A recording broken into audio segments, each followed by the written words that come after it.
All right, let's answer our discussion questions about the surface plate accessories. Make sure you're comprehending what you want, what's important when you're working with these. That's the point of these questions. So, number one, how accurate were your Joe block stacks? What do you think of using these to check slots? And I'm quite happy checking slots with Joe blocks. I think it's a great way to check the full form and function of the slot with your go and your no go. Uh, if there's an error, you're going to see it in the go side or the no go side. And even with this part, we found there was a little bit of taper in one end, which still within print, but in a different part, you might see the go start and then stop, and the no go might start and then stop. Either way, you have an issue. So if you're just going to be using calipers, you're probably only checking a few locations, and you might not check the entire feature with your calipers or other gauges. But the Joe blocks will check the entire feature, which I think is really great. And number two, what are the advantages of using the Joe blocks as a transfer gauge rather than using the height gauge directly without the Joe blocks? In that situation, when you're using the Joe blocks, you're really isolating the movement of the height gauge and getting rid of that component. So you're going from having error components from the height gauge and the indicator to the indicator and the Joe block. Excuse me. And we talked about how accurate the Joe blocks are manufactured. So the height gauge is going to introduce about 1,000th of error halfway through and 2,000ths of error all the way at the top stroke if you check what the manufacturers state their accuracy maximums are. So you really isolate that movement and lock it in place, and now you're just using pretty much the indicator deflection when you zero it on a Joe block. So I think that's a really great way to do it. And one of my go-to situations for a tight tolerance feature has a very small window, and I want to check the entire feature so I can slide my indicator all around that feature and have it zeroed on my nominal Joe block. I can watch the plus or minus and see if it stays in that window. Now, of course, we tested a few different ways. We tested with the Joe blocks and without, with the scribe and with the indicator, and they all have applications. As you use them more and more, you'll get a feel for when you want to use them for what situation. But one should be aware of what your options are. And of course, there are many more options than we went over in this training video, but these are the most common options. Number three, compare finding hole locations with height gauges and pins to using only calipers, which is more accurate, more useful, and quicker. So what I like about using the height gauge and the pins, for one, the datum surface that you rest on the reference on the surface plate, it takes advantage of the full surface. And if you're only using a caliper, you're only going to be grabbing it in one location. It won't be registered on the whole surface when you're measuring just one. And when you register on the whole surface and you flip it around and you run the other side, you can check for other things. Caliper would find that too. Check both sides with a caliper, but I like doing it this way when the tolerance requires it. It's not necessarily quicker. Sometimes it takes more effort than with the caliper. So with caliper, it's great for open tolerance, quick holes, easy math.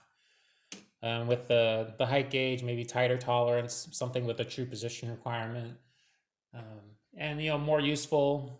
Again, it depends. If you're going to be doing a lot of parts, sometimes setting up an indicator at a nominal height and then running parts through over and over again, it can be faster than grabbing the caliper and doing it over and over again. So it comes down to preference and accuracy, and look at your prints to help guide your decision.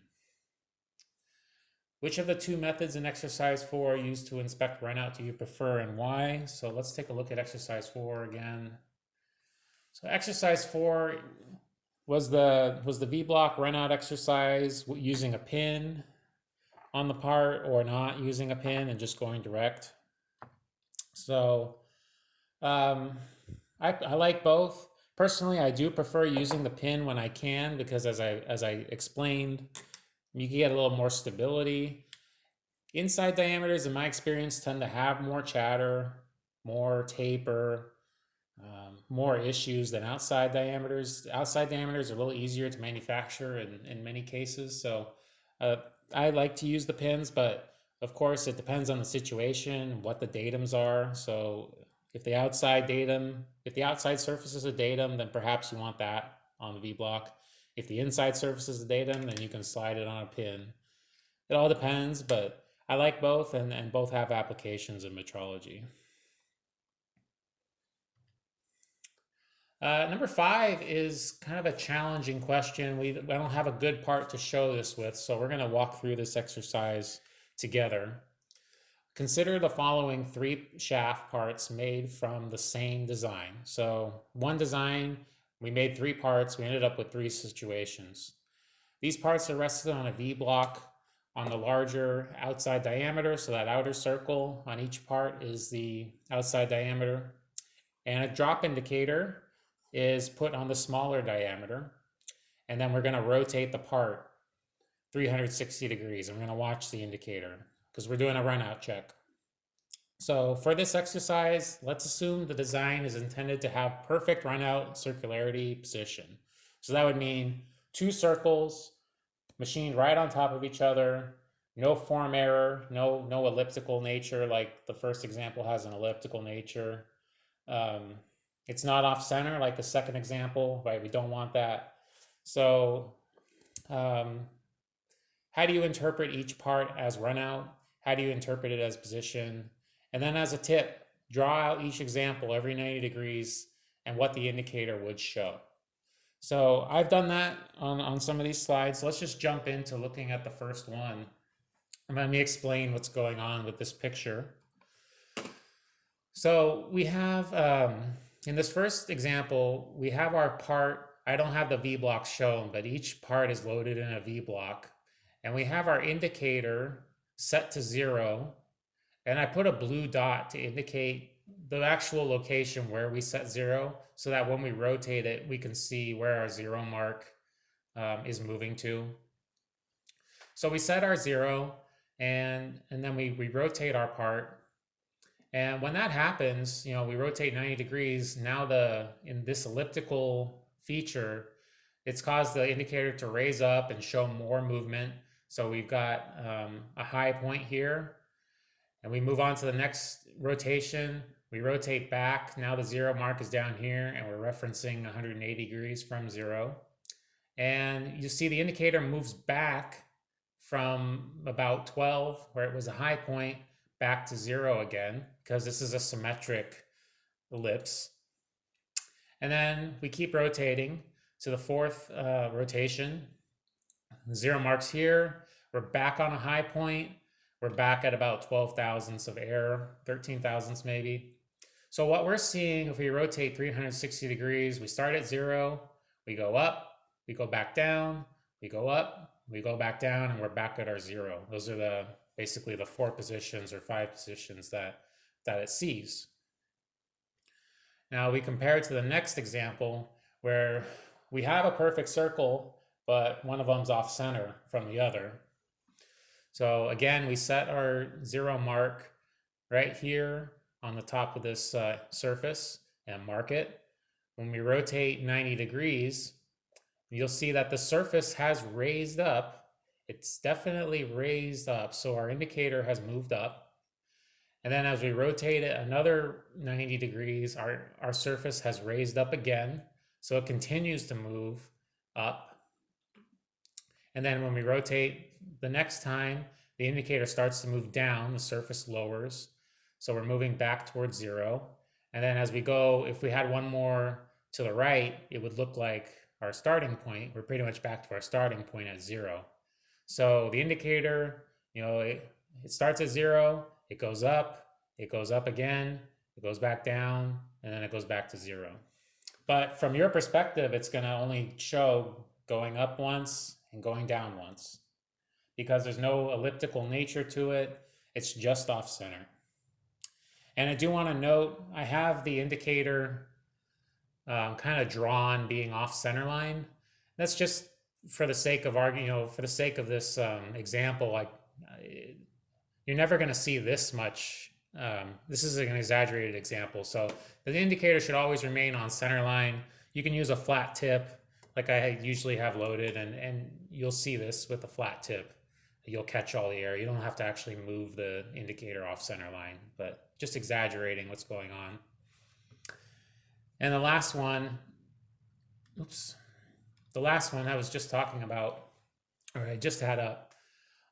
This is a combination. It's not only, it's an ellipse and it's an off-center ellipse. So what's going to happen when we rotate it?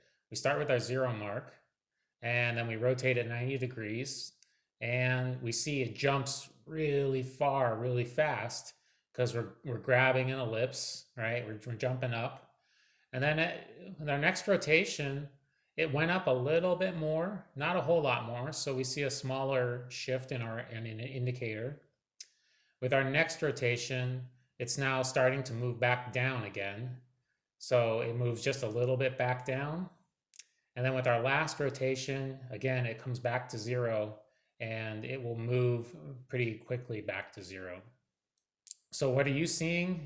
If you do it 360 degrees without stopping, you're going from 0, it jumps up quickly, then it jumps up a little bit more, then it actually goes down a little bit more, down quickly, and then back to 0. So in reality, it's still just going up once and back once. This previous example went up once and back once, and our first example went up, down in one rotation. So why, why is this important? Why would I want you guys to think about this? Oftentimes, when you're looking at shafts, the error that you see is really small. These are exaggerated. But when you're seeing error, what kind of error are you seeing? Are you seeing positional error? Are you seeing form error, where it's out of a circle and it's more of an ellipse? Are you seeing a combination? So if you're paying attention to what your indicator's doing, you can gain some insight into what's going on. And if you grab your micrometer or grab your caliper and you start going around checking different diameters at different locations, different radial locations, you can kind of piece together what's going on. But the indicator will help you in some of these situations when, and you may think, obviously some people think, well, if it's made on a lathe, it's never going to be off center. But with modern manufacturing, there's no guarantee parts are made on lathes anymore. Sometimes they're made on mills. Sometimes they're made on lathes and there's a work transfer that's off center. Sometimes they're made on mills and, there's a work transfer rotation that's off center. So you can't really take anything for granted sometimes. So your indicator will help you figure out what's going on. Let's make sure we've kind of gone through the whole exercise. Yeah, that's about it. We've answered what would happen in each situation, whether it's elliptical, whether it's a camshaft, or whether it's a combination. So just keep your eyes open and pay attention to what's going on. All right, number 6. What flatness check do you prefer? Pros and cons of each. I think raising it up on jacks, I think is what I prefer, but it is a little slower, as you see me demonstrate a couple of times. It takes some effort, especially when you have uncooperative parts, like this boy, like this one. So the shim check is great for a quick check, but if I really want a number, I am going to jack it up and run my indicator across. The shim check, again, works good on bigger parts that are difficult to jack up, or you need a quick check of how well you did it. But the shims, as I demonstrated in the lecture video where I talked about shims itself, there are limitations to where shims can reach and what types of errors they will see. But the indicator, putting it up on jacks, will allow you to check everything. So that's what I prefer. But they both have their uses. So that's it for me on this video. Thank you guys for watching. I appreciate it, and I hope you enjoy it. I want to thank the Laney Machine Technology course college department, sorry, in Oakland, California. Let me use a couple of these parts for these demonstrations, and they have a great program. They have a great program for manual machining, CNC machining, metrology, CAD modeling, uh, maintenance, grinding. I think they have a lot of courses. You can earn certificates in machining, metrology, and some other ones. You can get an associate's degree if you take enough classes. You even do apprenticeships classes there if you're working through an apprenticeship. And if you're doing any of that, you're really going to be setting yourself up in your career very well, because the industry really needs these people who have taken courses and gotten apprenticeships and certificates and degrees. That really goes far in your career. So if you're in the Northern California Bay Area, check out Laney College in Oakland and the Machine Technology Department. And please check out pragmaticmetrology.com for more of these training videos, more exercises, discussions about gauges, concepts that are important to understand, and resources that will help you. So I appreciate you watching. Thank you. See you for the next video.